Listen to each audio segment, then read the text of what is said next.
240 a 248, 251 e 252. O lugar onde eu moro tem história. Os bairros têm história. Observe o bairro de Joana em diferentes épocas. Aqui, né, também tem a imagem e essa aqui. Cite algumas transformações que ocorreram no bairro de Joana. Quais são essas transformações que você notou? Todos os bairros têm história. O bairro de Joana, por exemplo, se formou próximo a uma fábrica.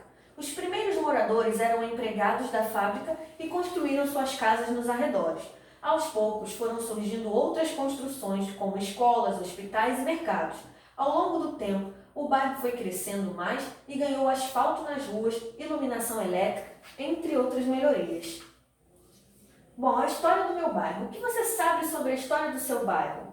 Um bairro pode ser formado próximo a uma fábrica como o de Joana. Há também os bairros que se desenvolveram próximo a uma avenida ou a uma estação de trem. Existem várias maneiras de conhecermos a história do nosso bairro. Veja, visitar um museu, conversar com pessoas mais velhas, observar fotografias antigas e pesquisar na internet.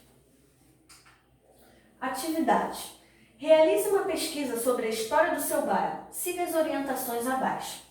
Converse com seus pais, avós, tios ou alguma pessoa que conheça a história do seu bairro.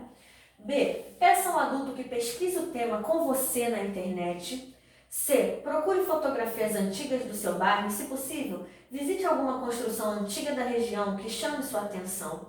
D. Depois registre no caderno as informações que você encontrar e compartilhe.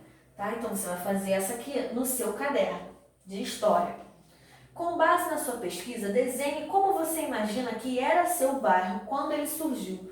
Como você imagina? Será que tinha tudo isso que tem hoje? Ou não? Há muitos anos atrás, né? Então faça esse desenho aqui. Leia o texto a seguir. Não faz muito tempo, uma onça rondava as trilhas do morro. O morro estava cheio de árvores e matagais e era margeado por caminhos estreitos, canaviais, barrancos e terrenos baldios. Nessa época só havia uma casa no morro, uma casa de pau a pique rodeada de abacateiros, mamoeiros e bananais. Os anos foram passando e chegou mais gente para morar no morro. Chegou muita gente vinda de perto e de longe. A estrada de terra que vinha na cidade virou uma estrada asfaltada e mais gente chegou. O morro virou um bairro.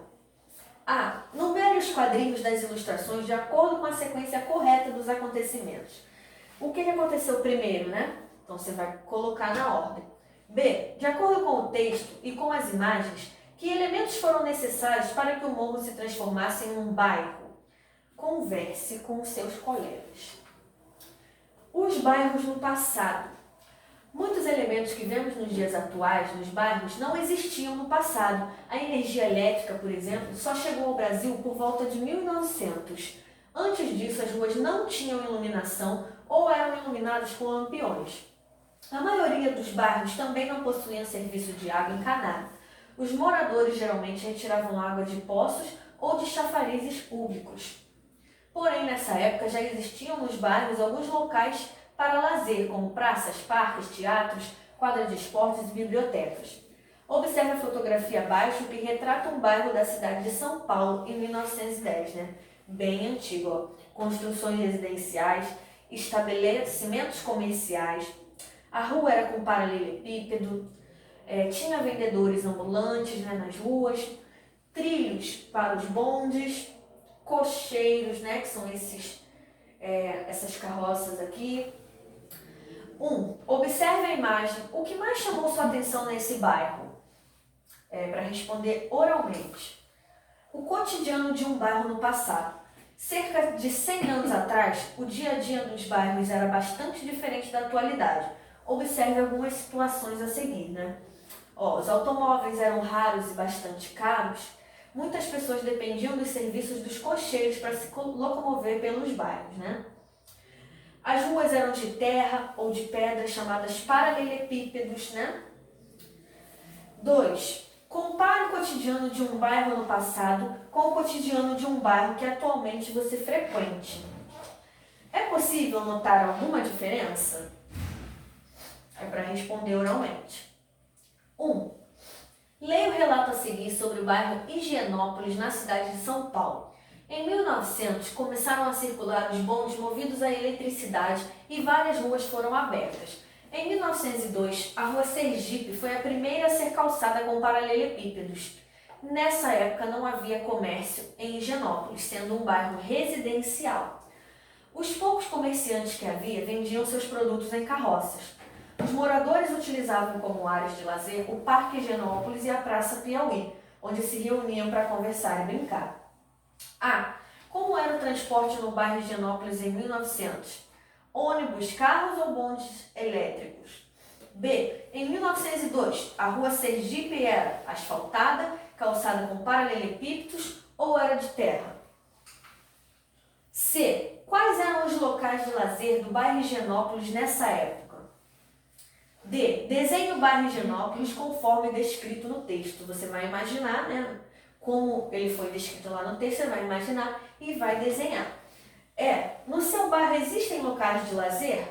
Em caso afirmativo, diga quais são esses locais. Quais são esses locais que você usa para se divertir, né? Tem aí no seu bairro.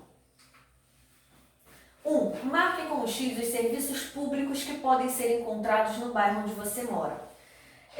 Iluminação, entrega de correspondências, água encanada e rede de esgoto, coleta de lixo, pavimentação das ruas, serviço de limpeza. Você vai marcar o que tem no seu bairro.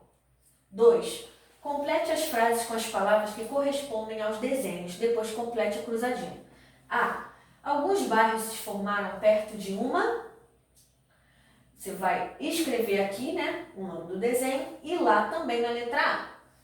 B. Antigamente a iluminação dos bairros era feita com os... O que é isso aqui? Você vai colocar aqui. C. Para se locomover pelo bairro, muitas pessoas usavam o serviço dos... D. Há 100 anos, a maioria das ruas não era... Sem água encanada, a população costumava retirar água dos... Bom, por hoje é só. Um beijo e até o próximo vídeo.